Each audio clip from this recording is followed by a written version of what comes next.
हमारे साथ पीयूष राय जी जुड़ रहे हैं, जो कि बीजेपी के दिवंगत नेता कृष्णानंद राय के बेटे हैं। पीयूष जी, आपका बहुत स्वागत है इंडिया टीवी पर। आप देखें, तो आज जमाना जानता है कि कृष्णानंद जी की हत्या कैसे की गई थी। आरोप इसी मुख्तार अंसारी के ऊपर था। 500 गोलियां चला दी गई उनकी गाड़ी के काफिले के ऊपर, और उनके समेत 6 लोग, उनके समेत 7 लोग गाड़ी के अंदर थे। सभी की मृत्यु हो गई थी। पहले तो आज आपको खबर मिली कि मुख्तार अंसारी नहीं रहा, क्या आया आपके मन में? जी, पहले तो बहुत बहुत धन्यवाद कि आप लोगों ने मुझे मौका दिया, अपने इस बड़े चैनल पे मुझे इनवाइट किया बोलने के लिए।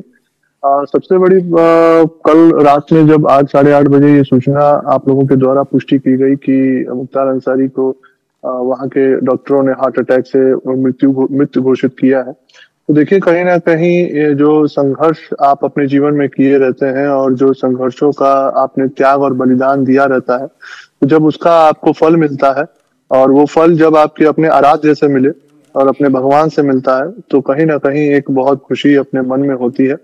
और मेरा मानना है कि आज मेरे आराध्य बाबा गोरखनाथ और बाबा विश्वनाथ के यहाँ से ये जस्टिस, ये जजमेंट पास हुआ है, मैं सहर्ष इसे स्वीकार करता हूँ। और जो बहुत खुशी है कि हमारे परिवार के, मेरे और मेरे माता जी के त्याग और तपस्या और बलिदान का आज सूद समेत हमें मिला है।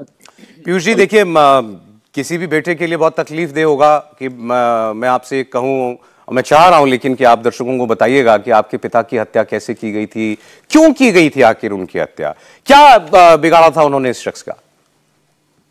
देखिए, हमारे पिताजी एक सामान्य किसान परिवार के लड़के थे। हमारे बाबा एक छोटे जमींदार थे अपने गांव के। हम लोग गुड़ौर के निवासी थे, मोहम्मदाबाद ही तहसील में पड़ता है।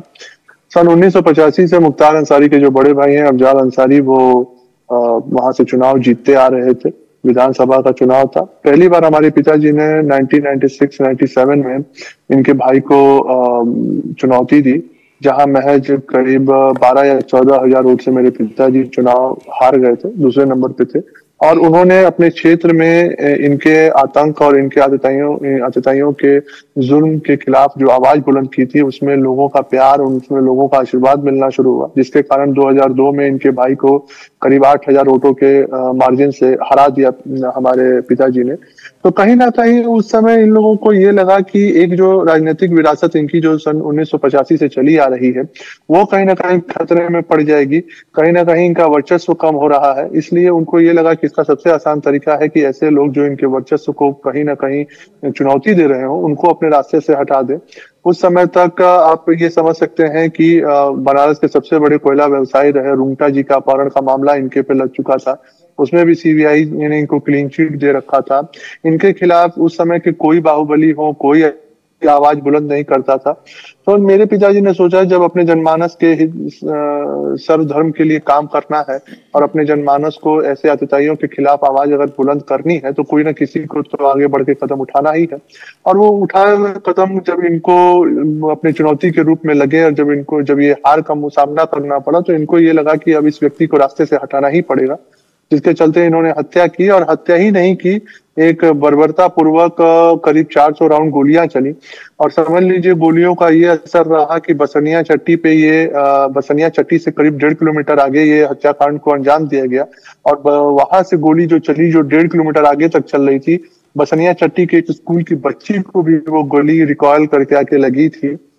और उसके बाद ही नहीं, गोलियां चलाने के बाद जो लाशें वहां पड़ी थी हमारे पिताजी के साथ 7-7 लोगों को, उन लाशों के सीने पे और उनके सर पे सटा के गोली मारी गई। कंफर्म किया गया 5-5 गोलियां सर पे मारी गई हर लाश पे। तो आप ये समझ सकते हैं कि जिस बर्बरता पूर्वक जिस चीज को ये लोग अपना समझ लेते थे कि इनका बपौती है, ये राजनीति उनकी बपौती है, उसको जब चुनौती मिली और जिस बर्बरता से उन्होंने अंजाम दिया, तो कहीं ना कहीं उस समय की सरकार का संरक्षण का नतीजा था कि ऐसे अपराधियों को, जो गुंडे थे, वो माफिया बन गए।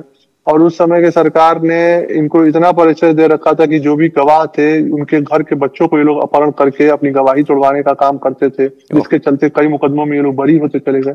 लेकिन कहीं ना कहीं ये बदलाव 2017 में हम लोगों को देखने को मिला, जब भारतीय जनता पार्टी की सरकार आई और पूजनीय महाराज योगी आदित्यनाथ जी के कमान में भारतीय जनता पार्टी की सरकार उत्तर प्रदेश में बनी और इन अपराधियों के खिलाफ जो जीरो टॉलरेंस की नीति अपनाई गई और उनके खिलाफ सख्त से सख्त कार्रवाई हुई, चाहे वो अतीक अहमद हो चाहे मुख्तार हो, आज उसी का नतीजा है कि भगवान ने भी आखिरी फैसला अपने दरबार से दिया है और आज ये मृत है। आपके पिता की हत्या के बाद कभी आप लोगों के परिवार को, आपको, आपके और जो परिवार में जन हैं, उनको कभी इस आदमी ने या इसके लोगों ने परेशान किया? देखिए, ये लोग जैसे मेरे परिवार को तो कभी ये लोग परेशान ना उस समय किए, ना उसके बाद मेरे पिताजी की हत्या के बाद, क्योंकि ये लोग ये जानते थे कि जो जिसमें से अपना व्यक्ति अपने आप को हर तरीके से न्यौछावर करने के लिए मैं और मेरे माताजी तैयार थे। लेकिन कहीं ना कहीं जो परिवार हम लोगों से जुड़े थे, जो हम लोगों के गवाह थे, क्योंकि 2 साल बाद ही एक शशिकांत राय थे जो मुख्य गवाह थे, उनको जहर देके मार दिया गया था इनके ही द्वारा, जिसमें मुकदमा ये वादी ने इनके खिलाफ आरोप तय किया था। उसी समय 2-3 लोग, मन्ना सिंह एक बहुत बड़े ठेकेदार थे मऊ के, उनकी हत्या कर दी गई 1 रुपए के एवं वसूली के चक्कर में।